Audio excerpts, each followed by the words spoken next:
Hello and welcome to Newsclick. Today we have with us Aijaz Ahmad, well-known commentator and a part of Newsclick for quite some time. Aijaz, tensions are rising with North Korea. The Western media claims North Korea is provoking the rest of the world, threatening attacks and so on, while the reality seems to be that a number of provocative actions have been taken already. Naval exercises have been a source of tension every year. This is the time they are held with South Korea. And also the fact that there have been overflights of stealth bombers over North Korea, B-52 stealth bombers and so on. So there's a history of provocation as well, which is not being focused upon, but it is being presented that it is unilateral North Korean pronouncements taking place threatening the world. So do you see North Korea being provoked or North Korea being the provocator? My sense is, Prabir, that ever since this young man has become the president head of state in North Korea a few months ago, the West has been testing his will and to see whether he can be stared down. And he and North Korean government is sort of standing up to that. That's one thing. The other is that something that happens every year, but now it is very different. Every year, these very provocative war games take place involving South Korea and the United States, very near, very, very close to the DMZ, the ceasefire line, so to speak, between the South and North Korea. But this time, these war games have been of a completely different kind.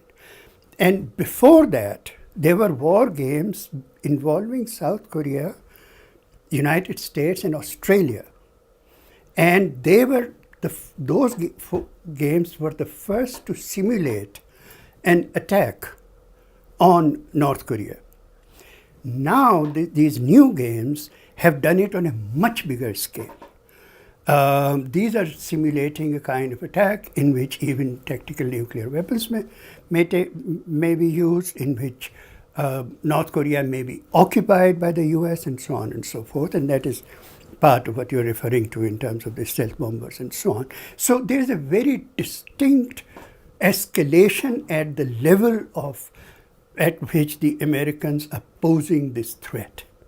In my view, it is in their interest to whip up this kind of a war hysteria in order to create a climate which is by now already created in South Korea for a popular demand for the return of the US tactical nuclear weapons to South Korean soil, which were withdrawn in 1991 as a part of a bilateral agreement with North Korea. So the United States clearly wants to position those in North Korea with an eye on North Korea, as well as China and North Korea in all this also serves as a kind of a proxy.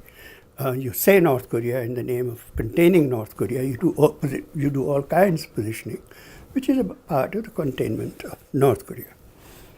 Now, it's a part of the containment of China as well. Part of the containment of China. And at the same time, daring China, if we do all this, including the use of nuclear tactical weapons, are you going to stand by and see and watch this happen? The result is that the whole of the Chinese armed forces are on high alert at the moment as we speak. They have moved advanced weapons, not nuclear weapons, but advanced weapons, troop movements, etc., on their border with North Korea. So that is part of what is going on. Likewise, there is this war of words, and not only words, between Japan and China, in which there have been actually two incidents where a Chinese freighter and an armed ship of the Japanese came eyeball to eyeball.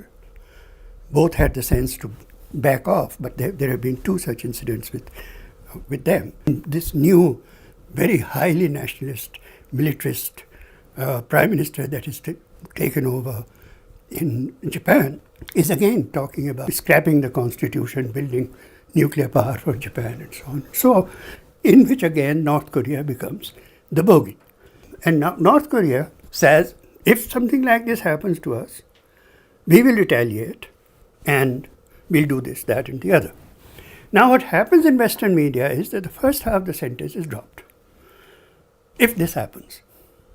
And second part is Second projected part, as if every day, it is the every only day, statement that's been every made. day. Somebody who's been watching the television news on both sides of the Korea, Peter Hart, his name is, writes that for the first 10 minutes of the news, it's all about normal news about everything. And then around the 10th minute, the newscaster gets into this belligerent nationalist moment, and they do that for a minute and a half. And then the news are over. But it's never a headline. So it is very much that kind of positioning going on. You know, Aijaz, it's an interesting point that while troop movements are taking place all around, Western sources admit that North Korean troop movements towards the DMZ has not taken place. That in fact the war of words is taking place, but troop movements on the ground is not something that they can see as far as North Korea is concerned. Would it seem to indicate that this is really more one-sided provocation? We have to be a little more careful about that. There has not been any escalation. About 110,000 of the elite North Korean troops are always very close to the to the border. So there has not been any escalation. No of that. new movement. Yeah. Now, you see, my point is that North Koreans have nothing. They have only two things going for them: a nuclear capability and high brinksmanship in rhetorical forms. My personal view is that what they want and what they have always wanted is a security guarantee from the United States, a diplomatic recognition and a treaty, and normalization of trade, so that they can live a normal existence. It's the most sanctioned state in the world, I think even more than Iran. More sanctioned state in the world. They are so dependent on China that China has to meet 80% of their needs in energy and in food. They don't particularly like that dependence. They are quite angry with China about the fact that China has gone along with the sanctions regime since 2006. And in 2006, in fact, China, for a period of time, ceased this giving of aid, and North Korea has never forgiven them for that, and all that. So they are actually, and it's only by tit for tat. You are going to escalate, I'm going to escalate. They can stand off. It is very much like that. At the same time, in my view, the danger is not the risk of an immediate war between North and South, but the much larger, sort of overlapping crises of various sorts. The confrontation that is taking place between China and Japan. Now, again, I don't think there's going to be a war. If the Chinese sneeze, Japanese economy will go into a tailspin, and vice versa. So their integration is, they need each other that very much. But there is also between the Koreans, the Japanese, Chinese, and then between the Koreans and the Americans, a very bitter history in which the Chinese and the Koreans are on the memory of imperial aggression. In North Korea, 1/3 of the northern population was killed in the war against the Americans. So their bitterness about all that is so great that any time Americans start doing something like that, the emotion and the sentiment that is evoked is immense.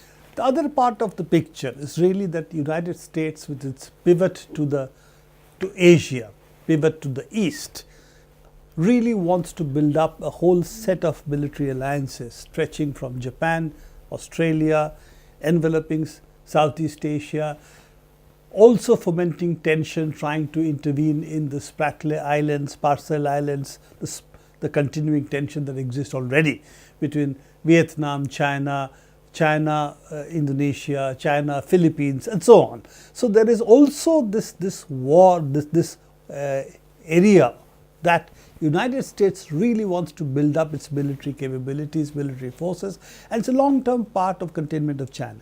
Do you see North Korea therefore as being a helpful pawn in the American game? Not helpful willingly, but in the American calculation, provoking North Korea is a good way to do this. Absolutely. Let me sort of make a couple of related points precisely in relation to what you just said. Americans have 360,000 troops already deployed in the Pacific, East Pacific and South Pacific regions. 40% of their navy is already deployed. That is the baseline from which they wish to escalate. So that's one thing we have to sort of take note of. They have bases in 8 countries in the region. They have 30,000 troops in South Korea. Right? They have just concluded a new treaty with Japan over Okinawa. So there is this base from which they wish to escalate. Second point is that the Chinese have territorial claims on outlying islands which were historically a part of China, although according to the new definitions, post-imperial China definitions of territorial waters and so on and so forth, by these definitions, not all of them fall within Chinese territorial waters. But theirs is a historic claim. So, for example, the claims to these islands that the Japanese have actually occupied and bought, as a matter of fact, goes back to the Japanese occupation of China. So there is all of that going on. Now, this claim puts China in conflict with a whole range of countries, from Brunei to Vietnam, to this, to that, to the Philippines, and all that. The United States wants to use that as evidence of actual Chinese threat. Now, there's no history of China ever using actual military threat after asserting claim there. And their biggest claims are obviously to Taiwan. They've never used military. So that is being used. And that is being used to bring all of those countries not only into a very tight military alliance, but a very extensive neoliberal compact of a free market, trans-Pacific friendship, in which they want to bring in everything from Chile to the Philippines to Vietnam. Pacific Rim countries, as they call it. Countries, all of them. And American media, of course, refers to the Pacific Ocean as the American Lake. It's the largest ocean in the world. 3 of the greatest economic powers of the world are, at various points of that ocean. So it's both economic and military that the Americans are trying to create. So your sense is that this is really positioning that is going on, rather than sudden escalation into war that we are looking at. Yes, I think it is a building up, in fact, of a new Cold War against China. These are the building blocks, and we'll see more and more of them. And I won't rule out some local clashes of various sorts. I won't rule out the possibility of the Japanese not actually building nuclear weapons of their own, but scrapping that constitution which forbids them to do so under this kind of nationalist hysteria. So the building of these nationalist hysterias are needed to implement this whole range of policies in a variety of countries in the region. So not an immediate shooting war, but a possible long-term Cold War, and That's a what I part believe. of America's That's what I believe. pivot to the east. That's what I believe. Although the kind of, you see, Americans are also caught. It's very interesting. North Korea understands from the experience, and North Koreans keep talking about it. From the experience of Iraq, from the experience of Libya, they keep saying the only guarantee for us is this. So any normalization, we will not forego actual nuclear weapons. Yes, I think You will that's- have to recognize us as a nuclear power and then give us security guarantees, and then everything is possible. Yeah. Thank you very much. We'll keep watching the situation that is developing and hope to have more of such discussions regarding the American Indeed. intervention and pivot to the east. Thank you. Thank you.